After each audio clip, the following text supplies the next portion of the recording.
Imagine yourself adrift on a tattered life raft in the middle of the Pacific Ocean.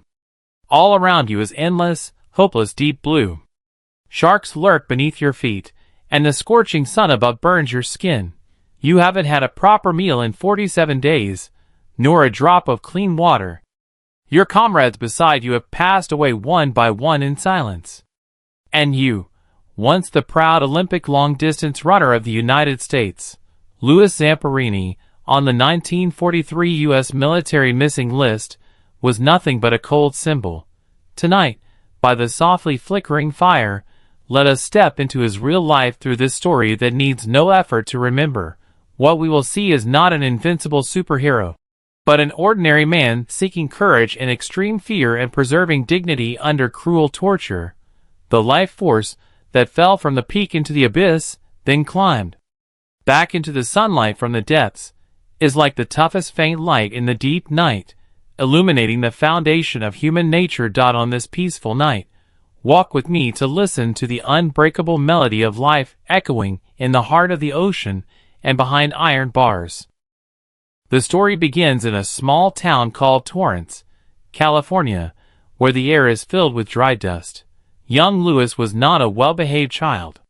He smoked, fought, stole, and was a regular at the police station. People in town said he would end up dying in prison.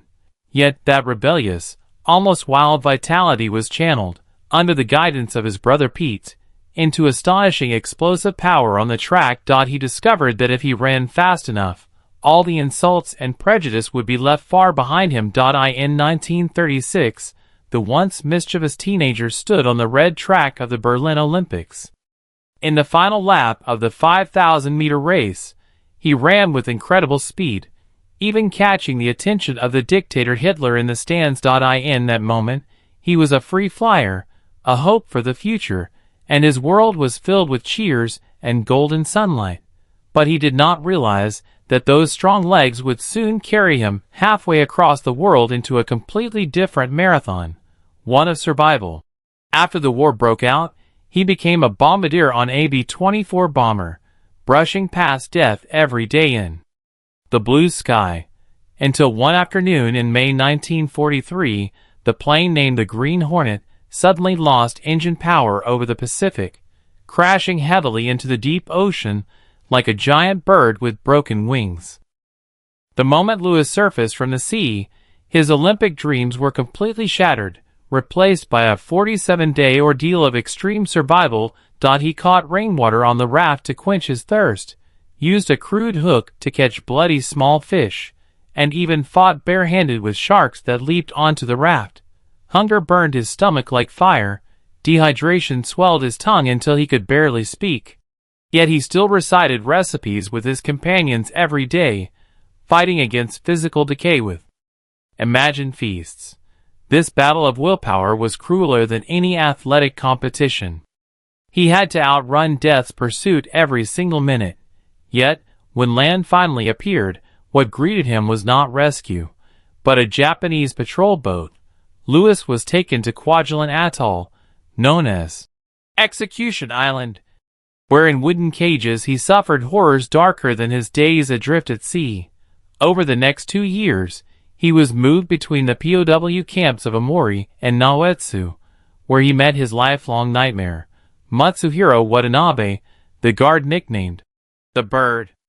Watanabe sensed the Olympic champion's pride in Louis and humiliated him relentlessly, trying to break his spirit with sticks and fists.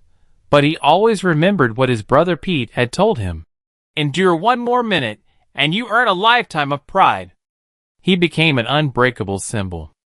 In the darkest mines and the harshest winters, those legs that had raced in the Olympic Games held up the last dignity of the entire POW camp.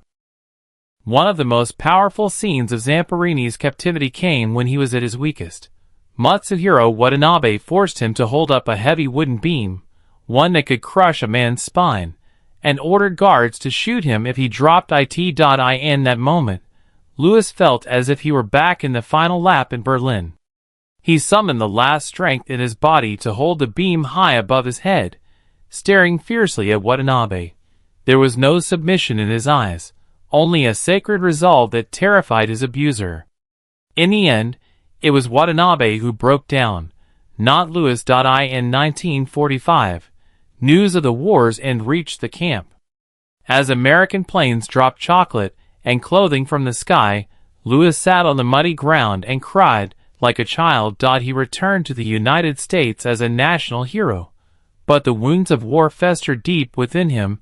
He suffered from chronic insomnia, and alcohol became his only escape. In his dreams, he repeatedly strangled Watanabe, trying to kill the devil trapped in his mind. He realized that the hardest race of all was not escaping on the battlefield, but fleeing broken memories in peacetime. Just as he was about to sink completely, at his wife's insistence, he attended a gathering where he heard about the power of forgiveness. In that moment, he suddenly understood. If he chose not to forgive, he would remain locked in that tiny prison cell forever, until his life dried up. Louis Zamperini lived to be 97 years old, and his later years bloomed with the quietest beauty. He returned to Japan, and shook hands with some of his former guards. Only Watanabe refused to meet him, but Louis no longer cared. His answer to the riddle of willpower posed at the beginning was simple. Dignity is not given by others. It is built brick by brick in the ruins by oneself. At the 1998 Nagano Winter Olympics, 81-year-old Louis put on his sports uniform again, held the Olympic torch, and ran on Japanese soil.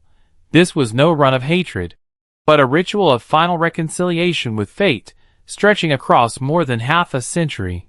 Now, close your eyes and picture the elderly man jogging in the California sunshine. Sea breeze blows through his white hair.